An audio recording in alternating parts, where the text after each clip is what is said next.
ভ্যাকুওলের সিরিজগুলোতে এবার আমরা জানবো কি, ভ্যাকুওলের স্ট্রাকচার জানলাম, তাদের ফাংশনস জানলাম। এবার আমরা জানবো কি যে টাইপস অফ ভ্যাকুওলকে বিভিন্ন টাইপে ভাগ করা হয় যথারীতি।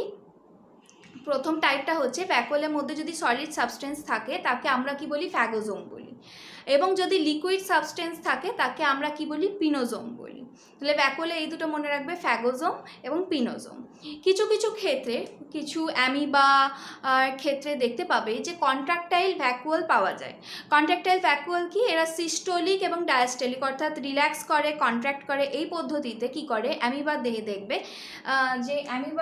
দেখবে, যদি এটা অ্যামিবা হয় এদের ক্ষেত্রে একটা মাইক্রোনিউক্লিয়াই থাকে তোমরা জানো, আর একটা হচ্ছে ম্যাক্রোনিউক্লিয়াই থাকে, দুটো প্রকারের নিউক্লিয়াস থাকে। এদের মধ্যে কন্ট্রাকটাইল ভ্যাকুওল থাকে। এর কাজ কি, এ আস্তে আস্তে কন্ট্রাক্ট করে রিল্যাক্স করে ওকে সামনের দিকে এগোতে সাহায্য করে।